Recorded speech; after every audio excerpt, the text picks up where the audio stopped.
Tahun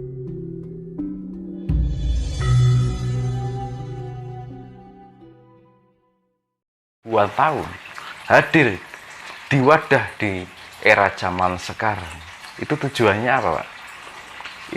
Ini berkaitan yang namanya energi. Mereka menyimpan energi Tuhan, energi kedamaian. Maka dari itu, dari orang-orang atau jiwa-jiwa lampaui yang turun ke wadah baru di zaman era sekarang ini, mereka bagikan cahaya. Karena dunia sedang mengalami sebuah kegelapan. Lah, bagi siapa saja yang mau mendekati cahaya itu, maka dia akan tersinari. Dia akan mendapatkan pencerahan. Gitu.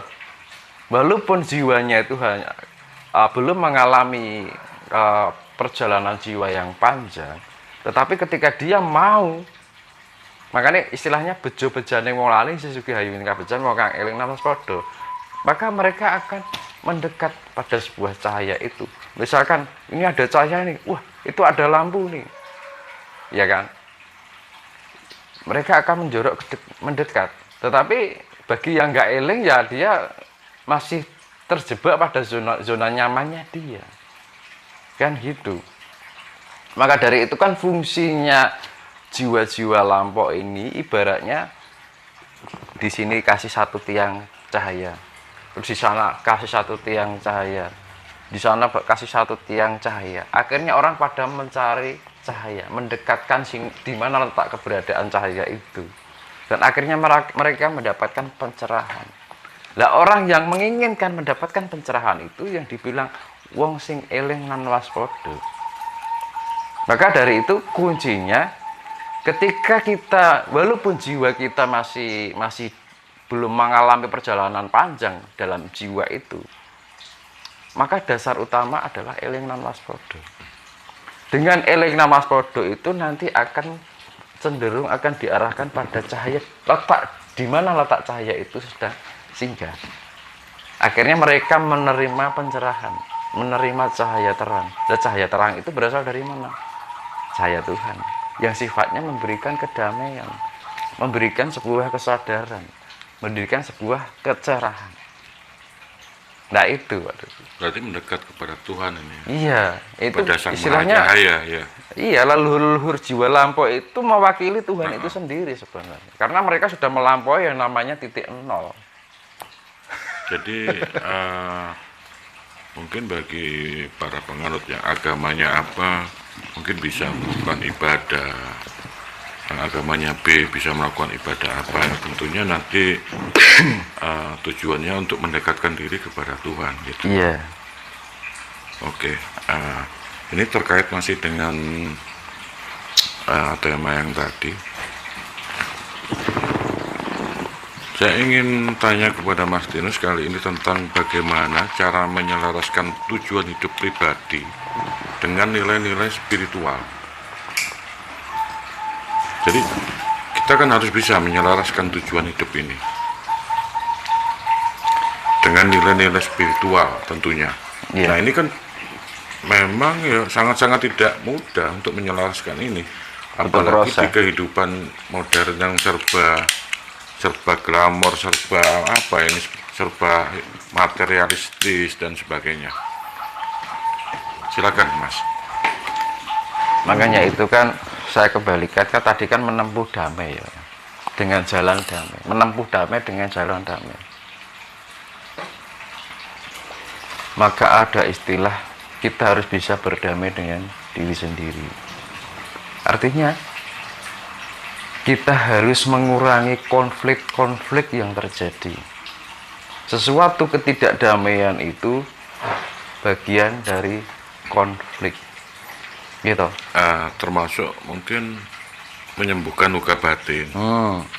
Kita tentunya kan semua manusia punya cerita-cerita yang negatif, cerita suram toh. Sakit hati, sakit batin, sakit pikiran itu harus dibersihkan, ya kan? Makanya untuk mencapai kebersihan hati, kebeningan pikiran itu kan harus dibiasakan. Misalkan kita dibentur dengan sesuatu yang membuat kita terpancing emosi kita, maka secepatnya kita menyadari jangan terpancing dan terbawa oleh suasana itu. Betul. Tetap pada kita mengingat damai, jangan sampai kita misalkan orang mendapat omongan jelek, akhirnya terpancing kan, ya kan? Makanya saya filosofikan dengan angka lagi, 1 kali 1 sama dengan 1 konflik maksudnya. 2 konflik kali 2 konflik sama dengan 4. 3 konflik kali 3 konflik sama dengan 9. Semakin tinggi konflik yang istilah sesuatu yang berlawanan, dilawan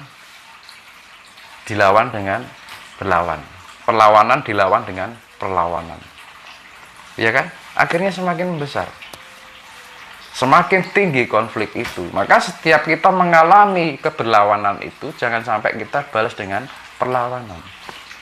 Maka kalikanlah dengan 0 tadi. 1 kali 0 sama dengan 0. Ini logika matematika, yaitu istilahnya filosofi dari sebuah angka. Karena angka itu sesuatu yang mutlak. Tercipta angka ini kan dari proses putaran bumi. Jadi ini mutlak. Angka-angka ini sifatnya mutlak dan ada makna di situ. Jadi 1 konflik kali 1 konflik sama dengan 1, cuma 1 aja.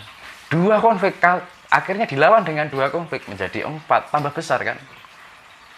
3 misalkan jadi 4 kali 4 16. Semakin gede konflik yang terjadi. Ketika kita mendapat perlawanan, jangan dibalas dengan perlawanan, tapi balaslah dengan damai.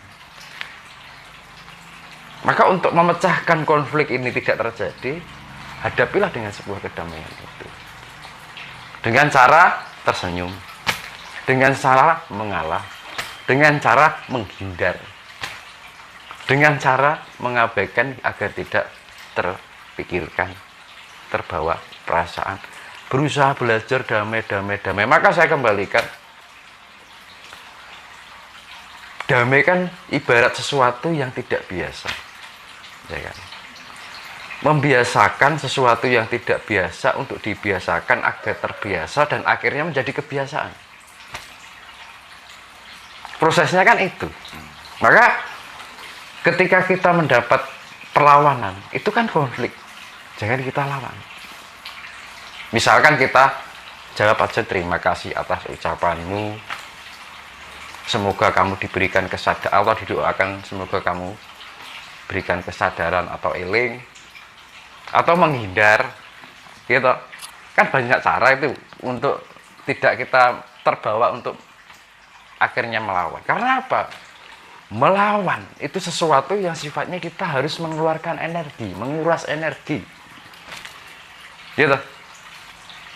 Ya, tapi ini ada yang komentar ini. Kalau toh kita nanti istilahnya bersabar, menerima, misalnya ada orang yang menyakiti kita, konflik dengan kita mengalah terus.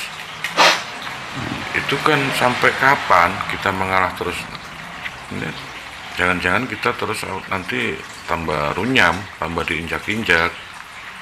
Gimana pendapatnya Mas Dinas? Maka dari itu kan menghindar, jalan satu-satunya. Mengalah atau menghindar, kan banyak cara nih, mengalah atau menghindar.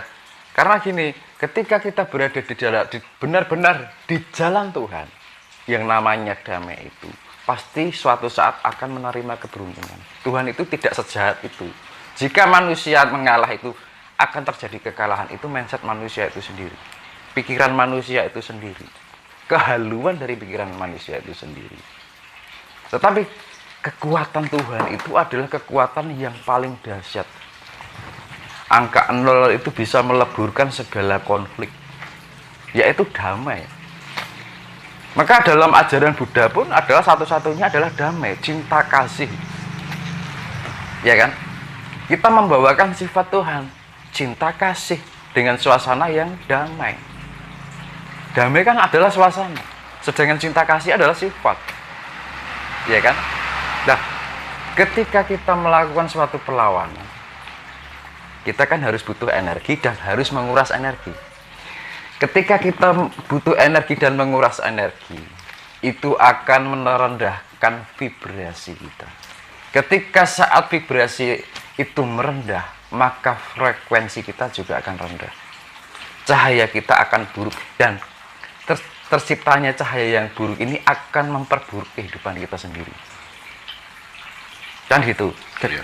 Namun sebaliknya, ketika kita berperan sebagai sifat Tuhan, yaitu cinta kasih dalam suasana yang namanya damai, itu kita tidak hanya sebagai membutuhkan energi, tetapi kita sebagai pembangkit energi. Maka orang yang tercerahkan itu, dia membangkitkan energi, dia transfer ke energi orang lain. Kita sebagai charger, the master charger. Kita sebagai charger. Nah, charger ini butuh arus yang seimbang. Butuh master yang namanya charger. Dan kita sebagai charger, pengecasan, memberikan energi. Bukan sebaliknya bahwa malah kita mengeluarkan energi. Nah, the master charger itu adalah sifat nol. Ketika kita membawakan sifat Tuhan, yaitu cinta kasih dengan suasana yang damai, energi kita, vibrasi kita langsung melonjak. Dan frekuensi kita akan naik jangkauannya. Ketika frekuensi kita tinggi, kualitas cahaya kita semakin tinggi. Disitulah kekuatan Tuhan yang kita miliki. Kita termanifestasi dalam wujud Tuhan itu sendiri.